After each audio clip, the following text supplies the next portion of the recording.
Bismillahirrahmanirrahim. Assalamualaikum warahmatullahi wabarakatuh.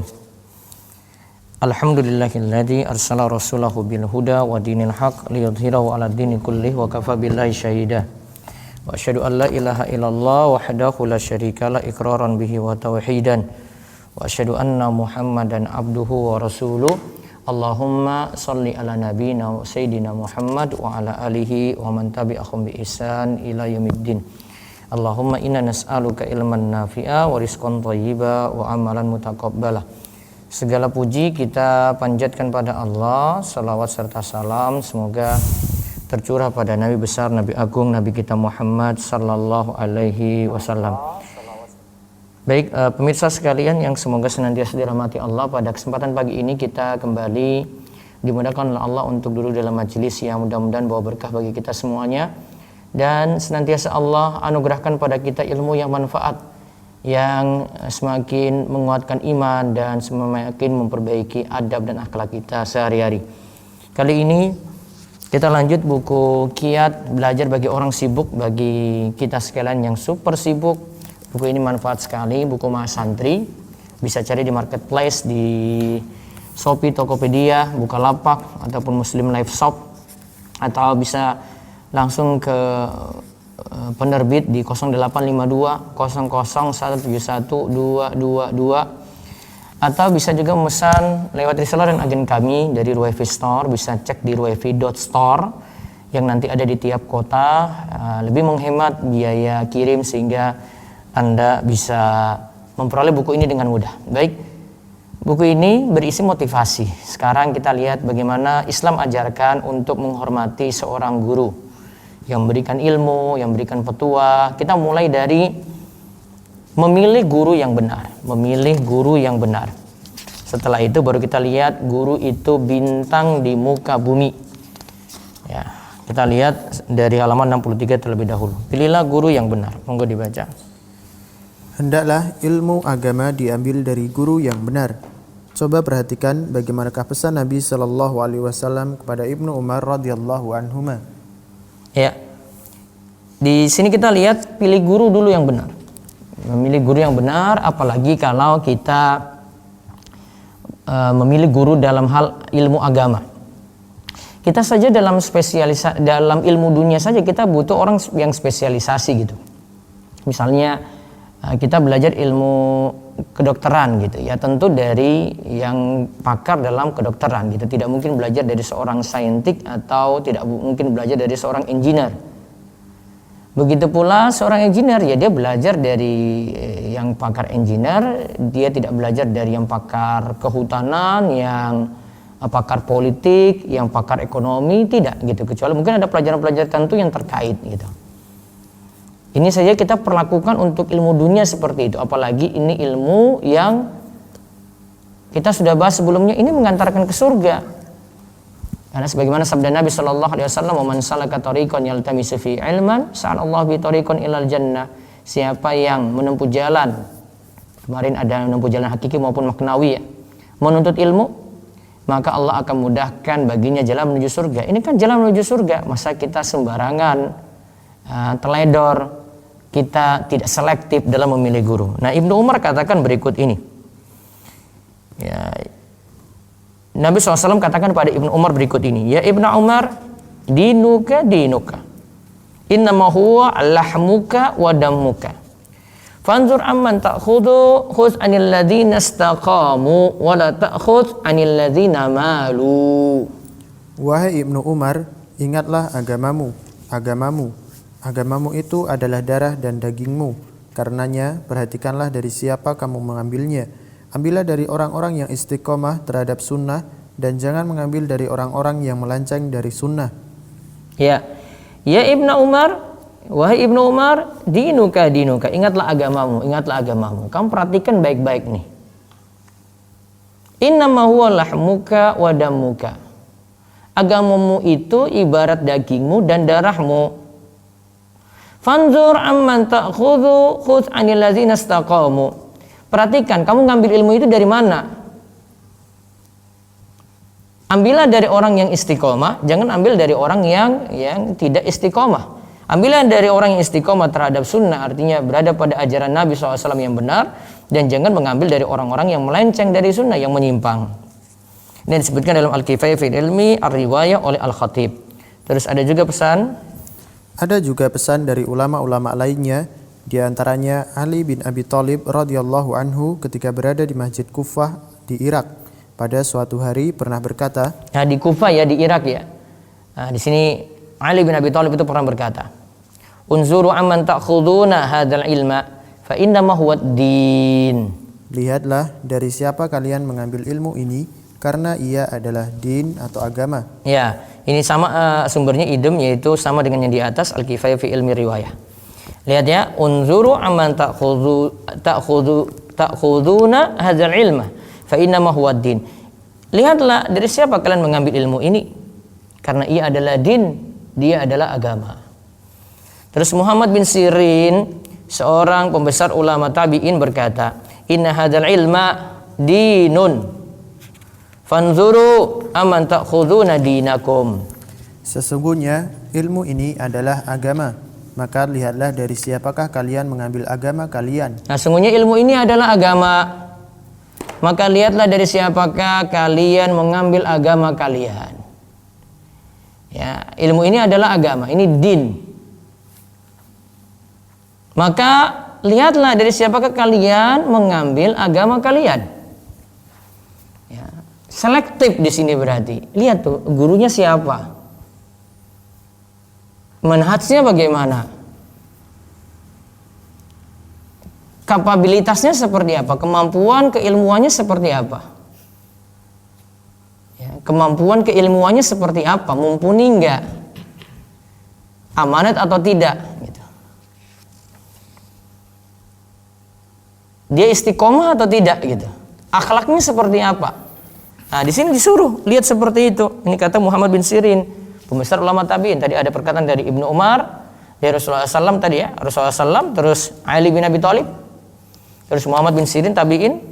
Juga kita lihat dari Imam Malik bin Anas, ulama yang tumbuh besar di kota Madinah, tidak belajar dari luar kota Madinah, karena dia belajar dari ulama-ulama juga yang ada di situ, ulama-ulama besar yang ada di situ. Jadi ulama besar di kota Madinah. Malik bin Anas dengan kitabnya Al-Muwatta itu mengatakan, ilmu tidaklah diambil dari 4 orang. Coba kita lihat apa yang dikatakan oleh Al-Imam Malik bin Anas ini. Ya, ingat ya, beda dengan Anas bin Malik ya. Kalau Anas bin Malik sahabat, kalau ini Malik bin Anas.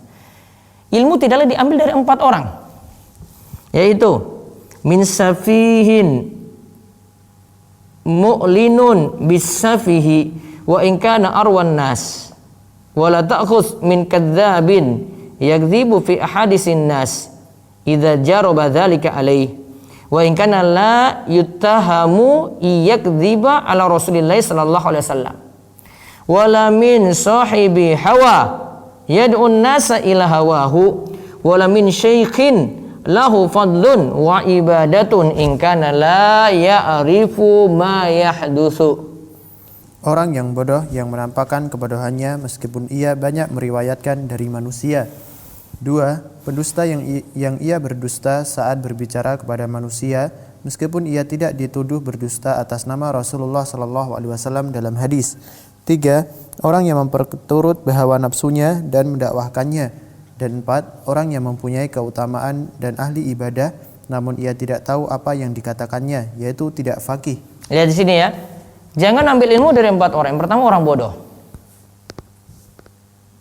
Orang bodoh yang menampakkan kebodohannya, tampak bodohnya itu. Meskipun ia banyak meriwayatkan dari manusia. Yang pertama orang bodoh. Yang kedua pendusta. Ia berdusta saat berbicara kepada manusia, meskipun ia tidak dituduh berdusta atas nama Rasulullah Sallallahu Alaihi Wasallam. Berarti yang kedua yang dijauhi pendusta. Kemudian yang ketiga, orang yang berturut hawa nafsunya dan mendakwahkannya. Orang yang berturut hawa nafsunya dan mendakwahkannya. Dia turut hawa nafsu. Ya, alias sini melakukan bid'ah ini diantara orang yang berturut hawa nafsu. Atau orang yang ahli maksiat dosa besar, dia berturut hawa nafsunya. Terus yang keempat, orang yang mempunyai keutamaan dan ahli ibadah, tapi dia tidak faqih. Dia bukan ahli ilmu, dia cuma ahli ibadah saja.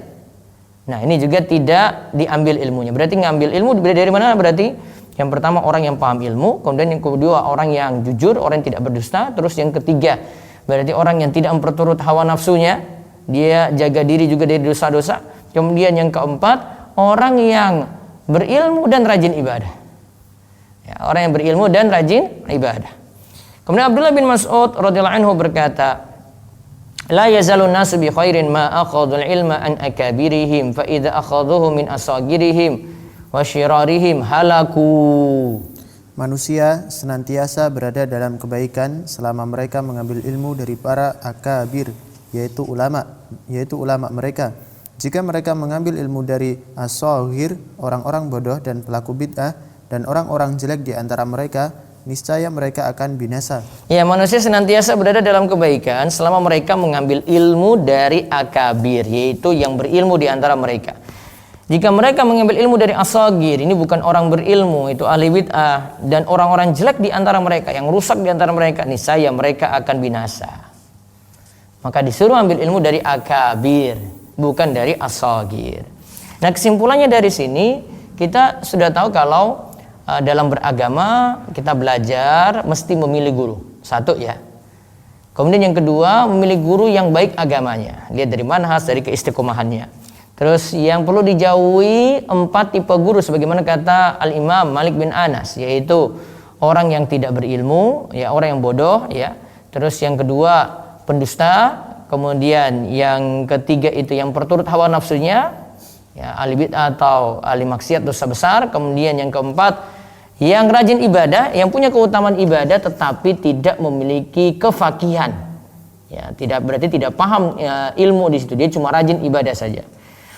Kemudian Abdullah bin Mas'ud tadi menjelaskan untuk mengambil ilmu dari akabir bukan dari as-saghir. Sekarang kita lihat keutamaan guru pula. Kenapa di sini nantinya kita akan membahas ya adab-adab terhadap guru. Nah, guru itu bintang di muka bumi. Ya, Nabi SAW misalkan ulama atau guru yang alim seperti bintang yang menjadi petunjuk arah saat di kegelapan. Nah, ini kemuliaan atau keutamaan guru gitu.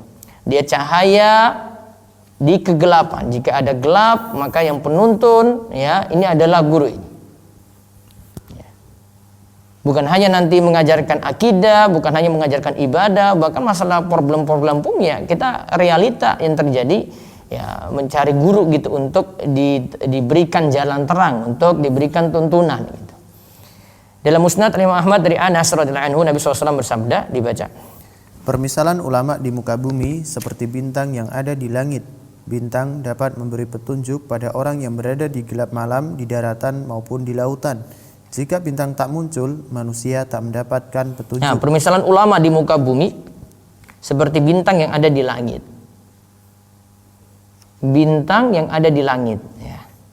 Bintang kan bisa jadi petunjuk ya. Karena bintang itu kan bisa ya, fungsinya itu untuk petunjuk. Bintang juga sebagai rujumal syayatin, ya pelempar setan gitu. Nah, ini bintang dapat memberi petunjuk pada orang yang berada di gelap malam di daratan maupun di lautan. Jika bintang tadi tak muncul, manusia sulit dapat petunjuk. Nah, terus kita lihat selama ilmu ada. Selama ilmu ada, manusia akan terus berada dalam petunjuk. Ilmu tetap terus ada selama ulama ada. Jika ulama dan penggantinya sudah tiada, jadilah manusia tersesat. Ya, selama ilmu ada, ingat ya, selama ilmu ada, manusia akan terus berada dalam petunjuk. Ilmu ada, manusia berada dalam petunjuk. Ilmu tetap terus ada selama ulama ada. Berarti kalau guru, ya kiai, ustadz itu ada, maka ilmu itu ada. Jika ulama dan penggantinya sudah tiada, ya, jadilah ilmu itu hilang kan, manusia akan tersesat karena tidak punya penuntun di situ. Nah, di sini sebagaimana disebut dalam Sahihain dari Abdullah bin Amr radhiyallahu anhuma, dari Nabi Shallallahu Alaihi Wasallam, Beliau bersabda, "Innallaha la yaqbidul ilma intiza'an yantazihu minal ibad, walakin yakbidul ilma biqabdil ulama. Hatta idza lam yubki 'aliman ittakhadhan nasu ru'usan juhala. Ittakhadhan nasu ru'usan juhala. Fasu'ilu fa'aftau bi ghairi ilmin fadallu wa adallu." Sesungguhnya Allah tidak mencabut ilmu begitu saja, dicabut dari para hamba. Ketahuilah, ilmu itu mudah dicabut dengan diwafatkannya para ulama sampai tidak tersisa seorang alim pun. Akhirnya manusia menjadikan orang-orang bodoh sebagai tempat rujukan. Jadinya ketika ditanya, ia pun berfatwa tanpa ilmu. Ia sesat dan orang-orang pun ikut tersesat. Ya, lihat di sini ya. Sungguh Allah tidak mencabut ilmu begitu saja. Dicabutnya ilmu itu dengan diwafatkan ulama, orang-orang berilmu, para kiai, para ustadz. Ketahuilah, ilmu itu mudah dicabut dengan diwafatkannya para ulama. Nah, itu. Sampai tidak tersisa lagi seorang alim pun di muka bumi. Akhirnya kalau orang berilmu tidak ada lagi, orang-orang bodoh diangkat, ya, dijadikan tempat rujukan. Orang-orang tanya apa sih itu, sehingga akhirnya jawabannya itu fatal, kelirunya. Jadinya ketika ditanya, ia pun berfatwa tanpa ilmu. Ia sesat dan orang-orang pun ikut tersesat. Nah, sungguh jasa guru dan ulama begitu besar. Dibaca. Sungguh jasa guru dan ulama kita begitu besar. Bayangkan jika nelayan yang berada di kegelapan malam lantas tak memiliki petunjuk jalan dari bintang-bintang di langit, sesatkah jadinya? Ya, tentu kalau tidak ada bintang, ini bagi nelayan, orang itu bisa disesat. Ini menunjukkan jasa guru itu luar biasa. Dengan adanya guru kita, para kiai, para ulama, para masyayikh, ya, ilmu itu senantiasa terjaga. Maka kita berdoa pada Allah, mudah-mudahan para ulama kita senantiasa diberkahi ilmu dan Allah terus melanggengkan kebaikan dan kita pun bisa raih manfaat dari ilmu-ilmu mereka. Nah, lalu kita lihat beradab kepada guru sebelum gali ilmunya. Ya, beradab dulu ya terhadap guru sebelum gali ilmunya. Nah, mari kita lihat Kalau kita sudah memiliki guru yang baik, maka adab pada seorang guru perlu diperhatikan. Nah, lihat yang sebelumnya sudah disebutkan, cari guru dulu gitu. Ya, cari gurunya yang mana? Yang baik gitu. Yang kita yakini bagaimana keagamaannya, manhajnya, akhlaknya gitu. Terus namun adab pada guru atau ahli ilmu pada saat ini dirasa semakin berkurang. Lebih-lebih jika pertemuan antara pencari ilmu dan guru tidak secara langsung seperti lewat media sosial, murid akan mudah mencela, mendebat, berjidal dan berkata kasar di depan gurunya sendiri. Iya, kita lihat para netizen ya. Sebagiannya itu tidak beradab gitu. Ada guru yang menyampaikan ilmu, ada suatu postingan, ada ilmu, coba aja lihat. Kalau tidak sependapat ya cela, debat, jidal, kata-kata kasar keluar. Padahal bandingan ilmunya apa sih netizen itu? Yang cuma banyak komen saja, jauh kan? Ya, seakan-akan tidak selevel, namun dia tidak sadar begitu. Nah, maka adab sangat-sangat kurang sekali zaman ini, apalagi cuma belajar dari media sosial. Kita cuma ambil ilmu mentah dari media sosial, tidak tahu penerapan, tidak tahu cara bersikap. Ya. Mungkin jadinya mudah sesatkan orang. Ya, mudah untuk kafirkan orang, mudah untuk menyatakan orang itu musyrik, mudah untuk mengahli bid'ahkan orang gitu. Karena butuh tuntunan guru gitu. Kecuali kalau media saat ini ya kita belajar live langsung, ya, sekaligus kita belajar adab-adab seperti ini ya. Karena keadaan gitu, kita tidak bisa dengan kajian luring, hanya bisa dengan daring saja, beda gitu. Kalau kita ngaji seperti ini kan kita tenang juga gitu. Layaknya kita perlakukan seperti kita ngaji offline gitu, ngaji luring gitu. Maka adab-adab juga dijaga. Ketika misalnya ingin komentar, ingin bertanya di Zoom, ingin bertanya di YouTube, ingin berikan komentar di YouTube, Facebook, jaga kata-kata di situ gitu. Ya, mungkin kalau ada yang kurang pas nanti ada adab-adabnya lagi gitu. Nah, ini pengantar dulu. Terus itulah barangkali yang kurang dimiliki penuntut ilmu saat ini, lebih mementingkan mempelajari ilmu daripada mempelajari adab. Akhirnya melekat pada diri mereka watak keras dan suka mendebat, bahkan tidak santun dengan gurunya. Apalagi jika ia hanya menggali ilmu dari satu guru. Jika ada guru lain yang berbeda pendapat dengan gurunya, bisa-bisa ia katakan sesat. Kenapa ada murid bisa bersikap seperti itu? Itulah karena kurang dalam mempelajari adab. Nah, kalau kurang mempelajari adab itu dampaknya ya. Kalau dia kurang pelajari adab ya, prioritasnya ilmu saja ya, ada timbul watak keras. Karena mungkin yakini saya ini paling benar nih ya. Dia ngotot dengan kebenaran yang dia ketahui, ya memang mungkin baru awal-awal seperti itu ya. Akhirnya suka debat ya. Kita lihat kalau kita baru tahu sesuatu, baru belajar, akhirnya sering mendebat tadi, bahkan keluar kata-kata tidak santun dengan gurunya. Apalagi jika hanya menggali ilmu dari satu guru ya. Dia tidak belajar kepada guru yang lain gitu ya, jadi cuma dia bisa jadi kultuskan gitu, guru ini pokoknya yang paling benar, jika yang lainnya menyelisih pokoknya yang lain salah gitu. Mungkin secara teori kita akui ini tidak boleh fanatik pada satu guru gitu. Namun secara realita ya itu tampak nantinya ketika ada orang lain berseberangan pendapat dengan kita gitu. Ya, kemudian nanti akan dia serang, dia katakan itu tidak benar gitu. Padahal mungkin ada berbeda pendapat dalam masalah ini. Ya. Teori bisa gitu. Oh kita jangan fanatik. Namun ternyata realita ada ya, di antara kita yang fanatik pada satu pendapat guru gitu, nggak menghargai yang lainnya, nggak menghargai kalau ada perbedaan pendapat di sini. Gitu.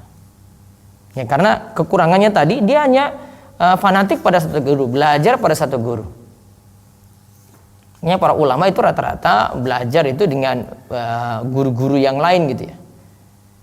Mereka punya catatan sejarah. Ada guru-guru yang lain, bukan hanya satu yang mereka ambil ilmu. Nah, makanya di sini, kenapa penting belajar adab? Di sini ada beberapa perkataan dari para ulama. Ya, pelajari adab, barulah gali ilmu. Ya, kita lihat ada perkataan dari Imam Darul Hijrah. Imam Darul Hijrah, Imam Malik rahimahullah pernah berkata pada seorang pemuda Quraisy, "Ta'allamil adaba qabla an tata'allamal ilma." Pelajarilah adab sebelum mempelajari suatu ilmu. Nah, pelajarilah adab sebelum mempelajari suatu ilmu.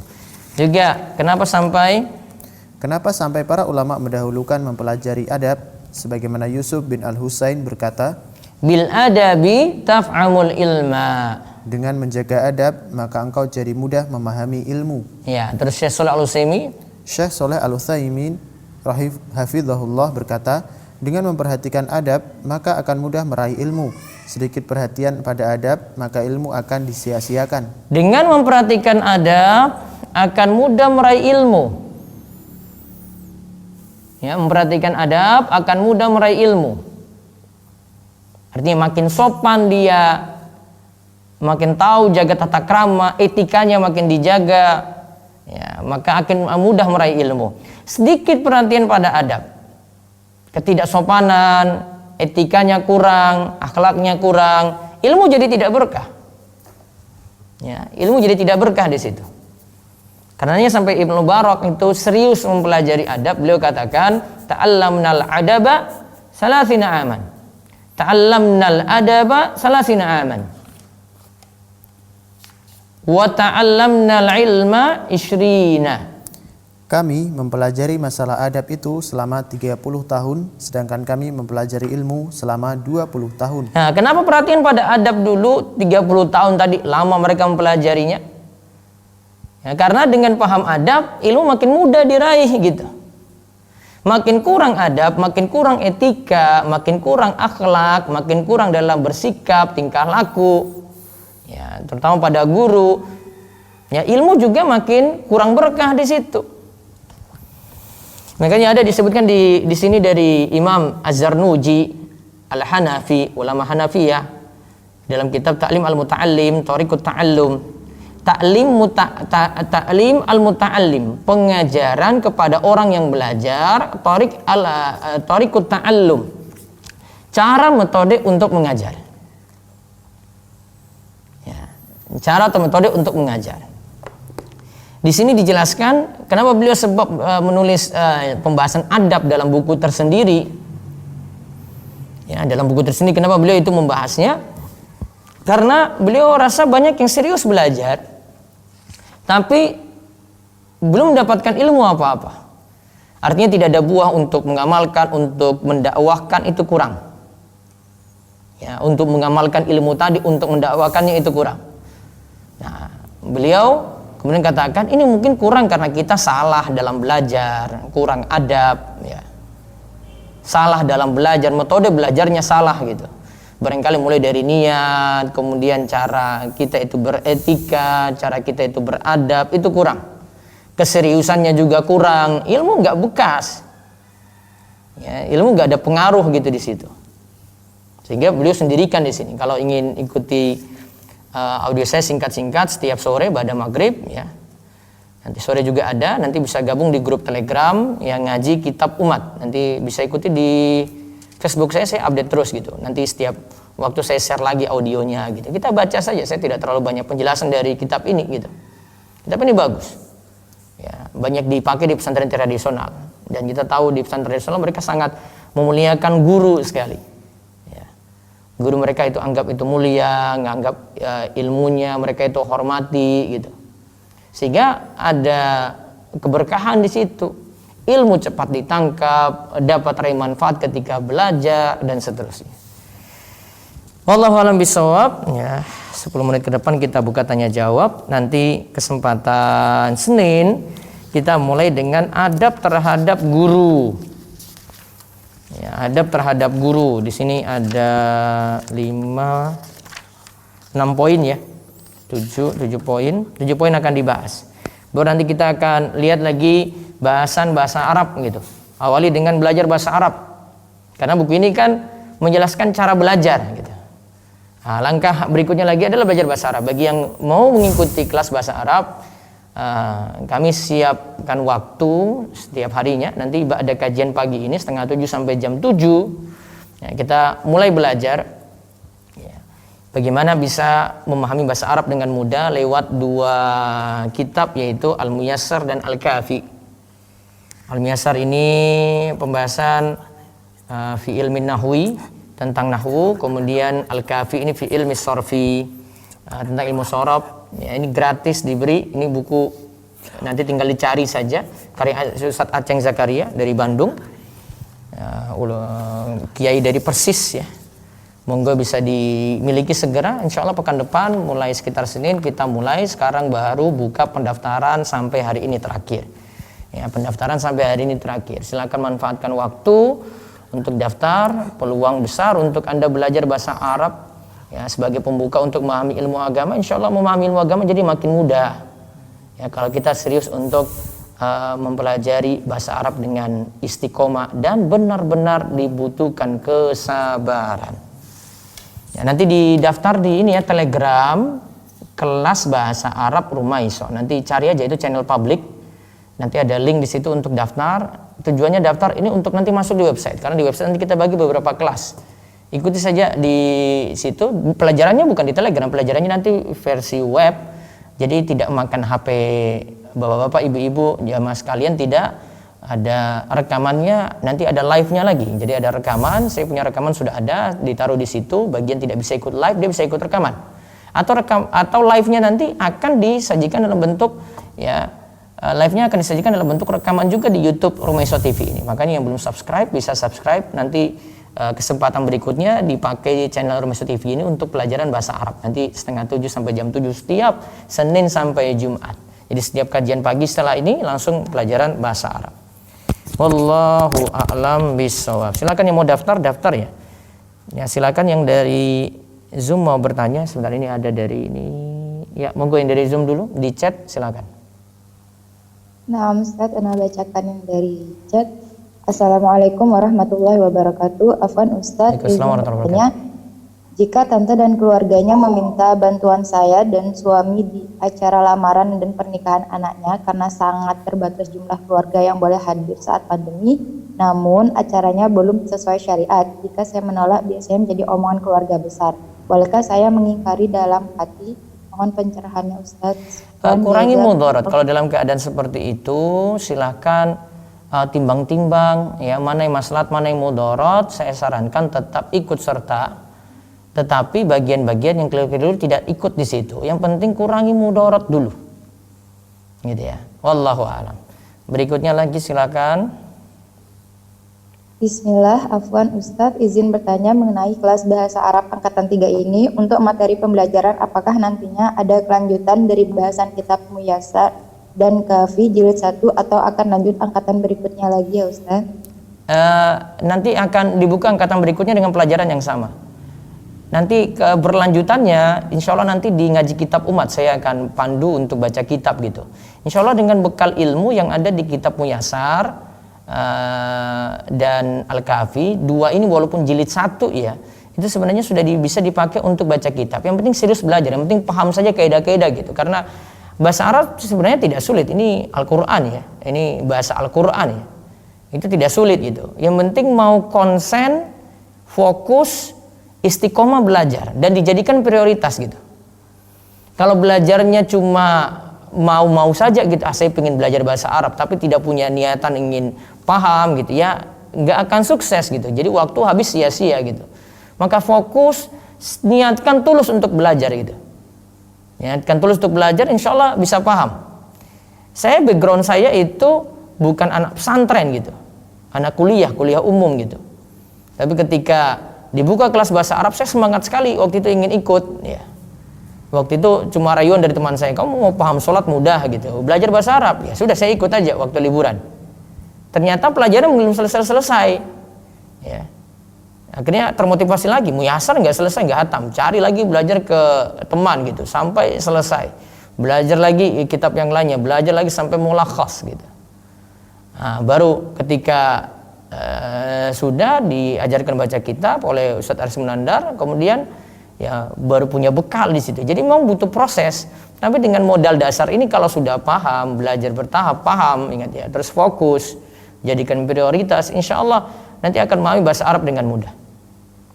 Ya, akan memahami bahasa Arab dengan mudah. Yang penting mau istiqomah saja. Petakannya atau celakanya itu nggak mau istiqomah. Belajar semau gue aja gitu.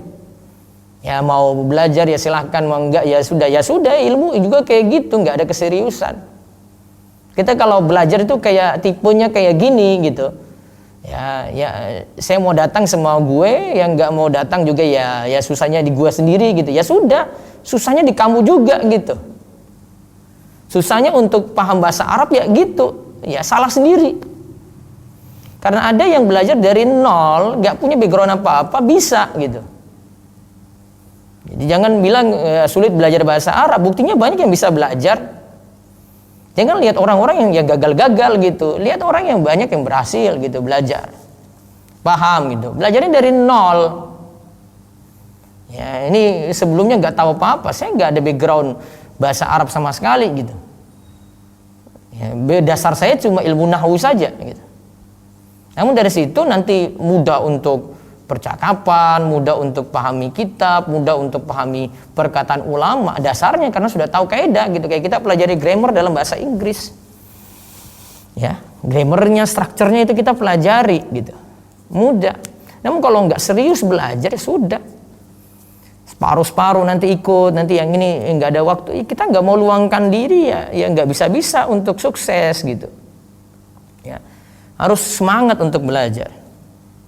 Baik, yang mau daftarkan linknya ada di ini ya, untuk daftar di kelas Bahasa Arab Rumah Isra ada di chat YouTube, bisa cek di situ. Ada linknya, kami sertakan, silakan untuk daftar. Ya, mumpung masih ada kesempatan, hari ini terakhir. Kalau ditutup berarti Anda ikut di angkatan berikutnya gitu. Nah, ini kitab dasar. Kalau dasar ini sudah kuat, yang penting dasar ini kuat dulu. Baca kitab mudah, baca kitab itu tidak terlalu punya dasar yang kuat sampai tingkatan ilmu nahwu level 2, 3 enggak. Dasarnya kuat, kosakata kuat, terus belajar lagi dengan guru untuk pahami kitab tadi, insya Allah mudah untuk paham. Wallahu a'lam. Baik, berikutnya lagi chat, silakan. Nah, Ustaz, Assalamualaikum Ustaz. Assalamualaikum warahmatullahi wabarakatuh. Afwan, izin bertanya di luar tema. Apa yang harus dilakukan jika kita lupa hal ini dalam sholat? Yang pertama, apakah sudah 2 kali sujud atau belum dalam 1 rakaat sholat? Yang kedua, coba diulang, apakah sudah 2 kali sujud atau belum dalam 1 rakaat sholat? Iya. Dan kedua, ketika kita lupa apakah sudah tasyahud awal atau belum? Dan yang ketiga, ketika lupa tasyahud akhir saat rakaat terakhir. Jazakallah khair. Tadi itu ini tetap sujud sahwi. Ini rinciannya ada sendiri ya. Coba baca-baca di rumaisra.com artikel sujud sahwi, coba dipahami lagi karena hukumnya saya perlu rinci gitu. Yang jelas kalau memang terlewat tasyahud awal atau sujud dalam 1 rakaat dia bingung 2 atau 3 gitu. Ada kebingungan bisa diputuskan ya, pilih yang diputuskan tadi. Atau kalau ada kekurangan ya sudah dia tambah gitu. Rinciannya nanti coba gali dulu di rumaisra.com, cari dengan kata kunci sujud sahwi, baca itu baik-baik, kalau ada yang kurang jelas nanti bisa ditanyakan. Karena itu ada pembahasan fikihnya, ini kurangnya di mana. Nah, terus nanti cara sujud sahwinya bagaimana gitu. Karena tidak semua lupa, tidak semua kealpaan di dalam sholat itu buat sujud sahwi, tidak. Ada yang tidak bisa cukup dengan sujud sahwi karena harus ditambah gitu. Misalnya, saya sholat zuhur harusnya 4, saya jadi 2 rakaat. 2 rakaat yang kurang gak bisa tutup dengan sujud sahwi. Harus nambah 2 lagi, baru kemudian nanti ada sujud sahwinya gitu. Nah, sehingga saya sarankan baca dulu teorinya. Dan kalau ada yang kurang jelas bisa tanyakan lagi ke saya. Baca di rumaisra.com ya, monggo. Ya, yang resen silakan. Nah, bismillah. Assalamualaikum warahmatullahi wabarakatuh, Ustaz. Waalaikumsalam warahmatullahi wabarakatuh. Jazakallah khair Ustaz atas ilmunya. Izin bertanya Ustaz. Iya. Terkait taklim atau belajar Ustaz. Kebetulan anak salah satu dari ini Ustaz, pengurus komunitas kajian sunnah. Iya. Nah, di tempat anak ini termasuk agak pinggir juga Ustaz, tapi bukan pedesaan banget. Nah, kita berorientasi bahwa akan mengenalkan sunnah atau menelurkan bahwa orang yang berpemahaman yang hak Ustadz. Nah, selama ini kita biasa menggabungkan kajian ikhwan kita dengan masyarakat, namun banyak penolakan Ustadz. Nah, sekarang kita berganti orientasi bahwa dengan membedakan antara kebutuhan taklimnya ikhwan dan masyarakat Ustadz. Cuman di lingkungan yang tempat lahan dakwah yang akan kita dakwah ini Ustadz, kondisinya bahwa giroh atau semangat belajar masyarakat itu juga rendah. Dengan kondisi saat ini di mana dari ana selaku orang yang di sekitar tempat lingkungan dakwah ini Ustadz sudah menghindari perdebatan masalah agama. Kemudian berkontribusi dalam pembangunan masjid sendiri, kemudian dalam masyarakat seperti bank sampah. Namun karena memang ada beberapa ustadz yang sudah mengenal identitas ana dan teman-teman bahwa ini adalah merupakan ikhwan salafi, jadi sering ada fitnah ustadz. Mereka menggembor-gemborkan fitnah terhadap dakwah kita, walaupun jadi tetap akan ada fitnah. Namun belakangan dengan tips yang pernah antum berikan Ustadz terkait dengan memberikan hadiah, alhamdulillah beliau telah lunak Ustadz. Nah, hanya bagaimana Ustadz untuk menimbulkan semangat belajar dari warga yang memang dasarnya mereka untuk amalan bid'ah sendiri mereka sudah malas Ustadz, tapi bagaimana untuk menimbulkan itu, mohon nasihat dan sarannya Ustadz, agar mereka mau duduk di majelis ilmu kita Ustadz, karena memang permasalahannya untuk di masyarakat ini memang kesadaran untuk belajar itu masih sangat-sangat dianggap mereka belum butuh Ustadz. Nah, seperti apa Ustadz? Mohon saran dan nasihatnya Ustadz. Barakallahu fikum. Baik. Sebenarnya perjuangannya mesti banyak-banyak sabar itu. Bukan 1-2 tahun gitu ya. Mungkin saran saya, sudah ada ustadz yang tetap di situ atau belum? Yang maksudnya yang tinggal atau yang seperti apa Ustadz? Yang tinggal di situ. Kalau untuk Ustadz kita yang tinggal saat ini belum ada Ustadz. Cuman dari tim komunitas sendiri saat ini akan membuat strategi bahwa akan ada satu Ustadz akan kita fokuskan untuk berdakwah di sana. Karena notabene di sini Ustadz banyak pencinta habaib. Kemarin juga pernah kita mengadakan pembagian sembako Ustadz. Yang kita main di belakang layar, yang tampil itu adalah pihak DKM. Kita undang Ustadz Salim Al-Muhdor karena di belakang nama beliau ada habaib, namun tetap ya semangat girohnya mulai ada muncul, tapi tetap masih biasa aja Ustadz. Nah, mungkin apakah tetap dilanjutkan dengan metode seperti ini? Iya, tetap lanjutkan karena itu butuh waktu. Karena butuh waktu, dilembutkan terus dengan itu, terus kasih terus. Kalau bisa istiqomah, alhamdulillah gitu. Tapi memang PR di masyarakat itu bukan hanya ada punya pengajian ya, karena mereka butuh bimbingan dengan adanya orang yang netap di situ juga gitu, yang bimbing langsung. Karena tipe kita kan susah apa-apa nanti tanyanya ke ustadz gitu. Butuh apa-apa tanya ke ustadz lagi gitu. Jadi butuh sekali, urgen gitu loh. Kalau ini tidak ada ya memang agak susah gitu. Karena kalau mengharapkan orang luar saja agak berat di situ. Nah, ini jadi PR lah nanti untuk regenerasi gitu. Kalau tidak ada yang ini ya mungkin generasi berikutnya nanti bisa ada yang muncul di situ untuk lanjutkan. Yang jelas lakukan sebab dulu, mungkin datangkan dari orang luar nggak apa-apa, istiqomah ngaji saja. Masalah nanti ada yang datang atau tidak nanti butuh waktu Pak. Nggak usah lihat dari banyaknya jamaah dulu, nggak. Yang penting ada yang mau ngaji dulu, pelan-pelan. Walaupun nanti kondisinya yang datang hanya ikhwan di sekitar masjid nggak aja apa-apa, memang kayak begitu dulu. Ustaz. Antum mau banyak ya butuh proses gitu. Ada sana sini digarap dulu gitu loh. Kalau ini ya masih mending kan ada istiqomah kan. Jangan khawatir dengan jumlah, ngaji itu nggak lihat jumlah Pak. Ngaji itu lihat hasilnya itu bagaimana gitu. Makanya Imam Zarnuji itu katakan di Ta'lim al-Muta'alim itu orang belajar tapi kurang bekasnya dari sisi amal dan dakwah yang ada situ itu bagaimana? Berarti bagaimana hasilnya itu ada amal dan dakwah gitu. Jadi amal orang-orang situ jadi berubah, ada pengaruh. Itu Pak, intinya di situ. Nah, satu lagi Ustaz, afwan Ustaz, mungkin kalau dari segi intensitas Ustaz, karena kita memang memfokuskan dengan satu Ustaz di luar, apakah untuk di awal ada perubahan strategi ini cukup dengan 1 bulan sekali atau lebih intensitasnya? Lebih intensif lagi, 1 pekan sekali kalau bisa. Ustaz. Iya, 1 bulan sekali nggak bisa Pak. Barakallahu fiik Ustaz. Waalaikumsalam. Baik, berikutnya Bu Meiti silakan. Halo, assalamualaikum Ustaz. Waalaikumsalam warahmatullahi wabarakatuh. Afwan Ustaz, mau bertanya gini, di kantor suami itu kan di masjidnya itu kan ditiadakan masjid sholat Jumat karena terkendala masih ada pandemi gini, dan kemudian itu juga masjid kan juga bisa akses warga luar gitu loh. Sedangkan masjid itu adanya di komplek pabrik gitu, lingkungan pabriknya. Nah, akhirnya kan ditiadakan. Inisiatif karyawan-karyawan di pabrik itu akhirnya melakukan sholat Jumat itu di divisinya masing-masing gitu loh Ustaz.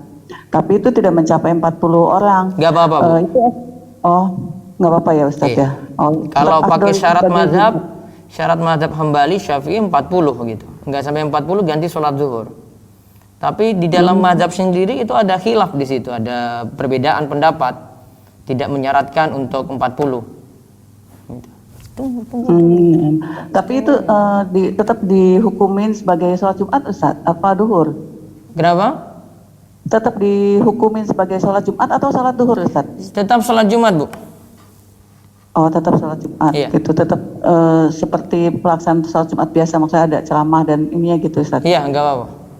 Oh, satu lagi Ustadz, ini kebetulan suami diajak kerjasama temannya itu untuk dalam hal ya intinya sih meminjam uang, tapi usahanya itu outsourcing untuk tenaga kerja, misalnya pengesup satpam atau OB gitu, itu termasuk goror atau gimana Ustadz? Apa tadi dia kerjaannya, Bu? Bidang usahanya itu pengesup tenaga kerja gitu loh Ustadz, outsourcing. Iya, iya. Terus Jadi kayak masalahnya di mana? enggak, maksudnya itu kan mempekerjakan orang gitu loh. Kalau misalnya itu kan jadi kayak meng-hire orang, kemudian kita mengesup ke rumah sakit dan kalau Anda lihat prakteknya sih Ustadz, jadi misalnya gini, satpam itu di-hire ke suatu perusahaan, misalnya katakanlah gajinya misalnya 1 juta. Nah, diajukan ke pihak rumah sakit atau yang meng-hire-nya gitu loh Ustadz. Tapi kemudian kita membayarkan ke satpamnya itu ya UMK misalnya 800.000 atau 700.000 gitu loh Ustadz. Apakah di situ ada gorornya Ustadz? Tidak, masih boleh. Masih boleh untuk yang Tergantung pekerjaan itu. tujuannya apa. Kalau dia membantu untuk pekerjaan riba nggak boleh. Nah, Iya. kalau misalnya kayak di pegadaian gitu, terus di bank itu nggak boleh Ustadz ya? Nggak boleh. Oh, nah, kalau misalnya selain itu masih boleh Ustadz? Masih boleh. Oh, nah, syukran Ustadz, itu aja, jazakillah khair. Baik. Berikutnya Bu Adiba Nazila. Monggo. Bismillah, Assalamualaikum warahmatullahi wabarakatuh Ustadz. Waalaikumsalam warahmatullahi wabarakatuh. Semoga Ustadz dan kita semua dalam lindungan Allah. Amin. Izin bertanya Ustadz, bagaimana ya Ustadz pendapat Ustadz bagi seseorang yang sudah lulus S1 jurusan umum, tapi dia ingin kuliah lagi Ustadz S1 lagi jurusan syariah atau agama? Ya, boleh-boleh saja. Apakah merupakan kufur nikmat ya Ustadz? Apakah Enggak sebaiknya juga. dia mendalami Enggak ilmu juga. yang telah didapatkannya saja dari jurusan umum ya Ustadz? Ya, bisa jadi dengan itu dia dapat hidayah lagi untuk memperbagus ilmu agamanya, nggak masalah. Nggak kufur nikmat itu, nggak ada kaitan dengan kufur nikmat. Apabila orang tuanya pelin-pelan gitu Ustadz, terkadang Nah, ini mengizinkan tinggal dia, lobby ke orang terkadang tua. tidak. Ini tinggal lobby ke orang tua. Bukan masalah kufur nikmatnya, cuma dia mengatur komunikasi dengan orang tua yang belum bisa. Oh, caranya gimana? Melobinya gimana ya Ustadz? Ngomong. Yang lebih paham orang tua ya yang punya urusan. Orang tua kapan waktunya, ngomongnya bagaimana, kasih apa dulu baru ngomong gitu. Yang paham ini anak-anak gitu. Ustadz tuh cuma ngomong kayak gini aja, ngomong sama orang tua. Yang paham ngomong siapa? Ya yang punya urusan. Tinggal cara ngomongnya itu loh, waktunya kapan, caranya bagaimana, Anda lebih paham. Gitu ya? Oke Ustadz, jazakallah Ya, khairan, insyaallah Allah Ustadz. mudahkan, Allah barik fiik. Baik, tadi yang dari Zoom